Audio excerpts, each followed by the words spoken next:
Now, to give us more perspective on this issue in Adamawa State, we're being joined on the program by Senior Advocate of Nigeria, Mr. Wahab Shitu. A pleasure having you on the program. My pleasure to be here. Now, INEC has announced that the resumption of collation of results will be determined by the returning officer, Professor Mohammed Mele, while the APC candidate has approached the court, insisting on her victory. How do you see this playing out? Well, I think we have to recognize the fact that statutorily, INEC is in charge of the management and supervision of elections. And if you look at Section 153 of the Constitution, INEC is set up as an autonomous and independent body. And part of its functions is to be able to supervise and manage the conduct of our elections. So the real captain, as far as this ship is concerned, is INEC. And if that is accepted, and I think that should not be, there should not be any difficulty in accepting that, then we should allow INEC to do its job. What INEC is only subject to the Constitution, subject to the provisions of the Electoral Act, subject to the INEC guidelines and the manual for the conduct of the elections. And there are clear-cut provisions in all of this on how INEC is to go about carrying out its assignments. We all know that what has played out in Adamawa is clearly an illegality by the resident electoral commissioner. If we look at Section 25 of the Electoral Act, Section 65 of the Electoral Act, as well as Section 66 of the Electoral Act, what is clear is that it is only the returning officer that has the power to not only to announce the results of an election, but also to declare the winner of an election. So what the resident electoral commissioner has done is to usurp the functions of the returning officer. That clearly is an illegality. But is such an illegality sufficient to vitiate the entire process? We all know that it is not conducting any election at the state level or at even any level at all. It's not a tea party. It's a very expensive process. A lot of energy has been deployed in the conduct of the elections, both at the polling unit, the ward level, the local government level, and the state level, to be able to arrive at, and at the time the REC sought to announce the results, the process was incoherent. You know, when the process is incoherent, it means the process is not complete. Only results of 10 local governments have been collated as at the time that result was announced. That makes it much more damning and illegal. And so in Adamawa State, you have 21 local governments. So if results of only 10 local governments had been determined, how then do you say somebody has emerged as the winner?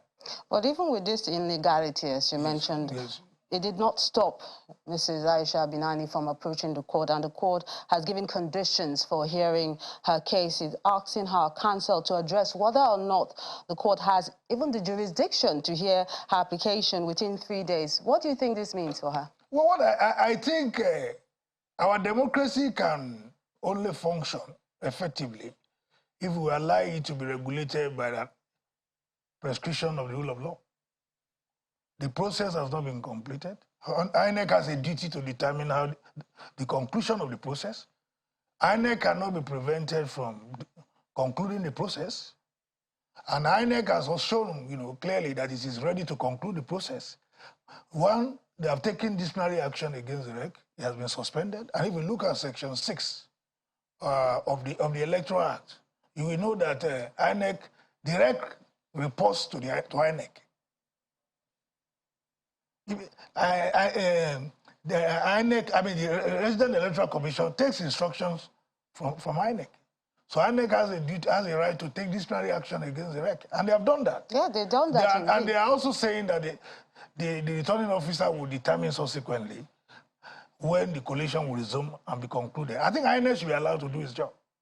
There's no way no court will make an order in vain.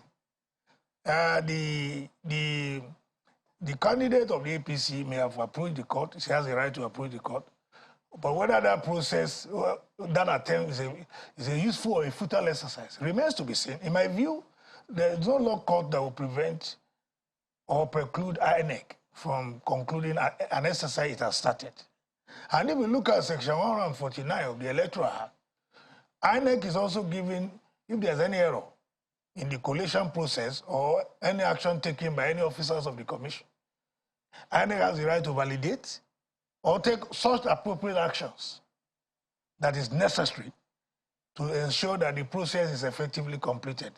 The only institution, organ that can query by way of judicial review what INEC is doing or has done or was about to do is a court of law.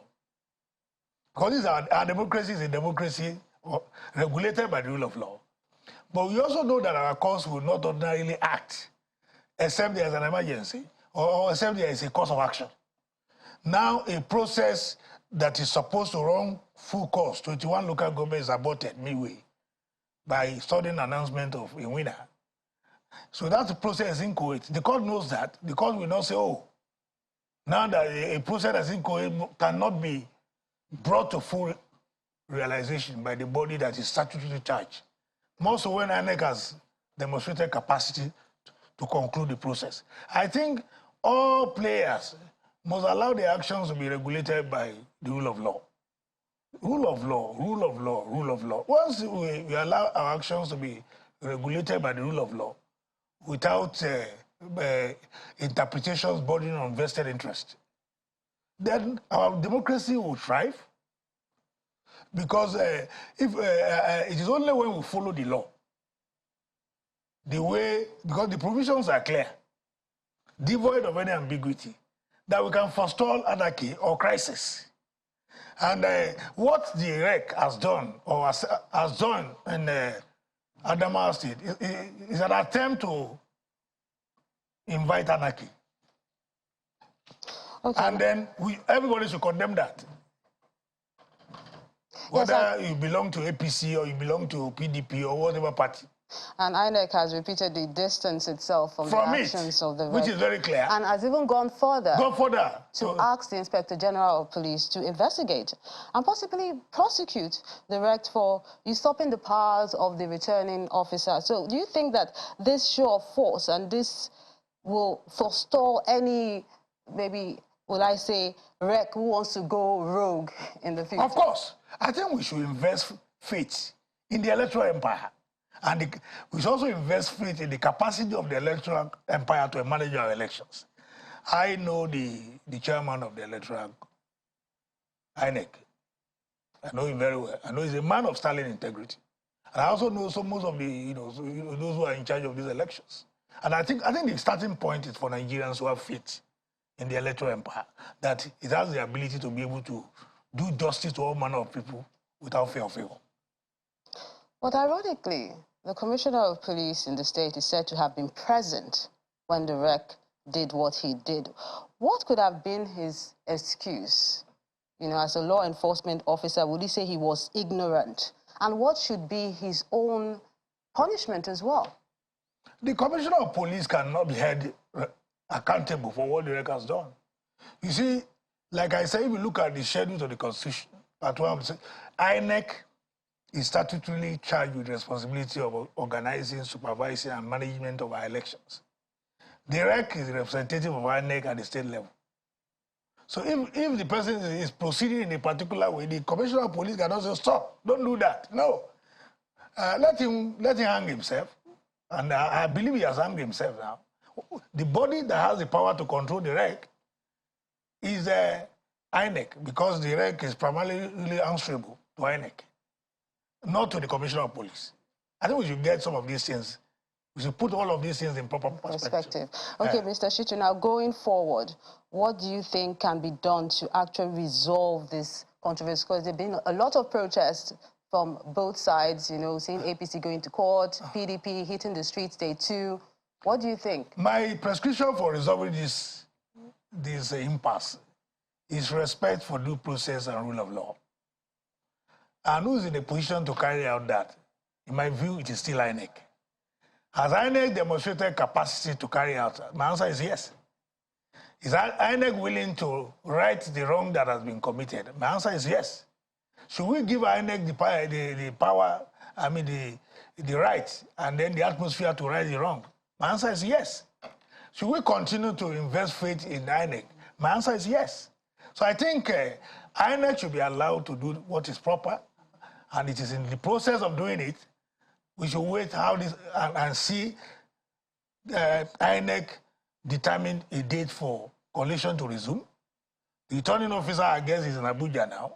Is the one statutorily, empowered to announce the result. We look at Section 25 of the Electoral Act. If we look at Section 65 of the Electoral Act, if we look at Section 66 of the Electoral Act, you see that a lot of powers is vested in the returning officer to announce the results and then the eventual winner.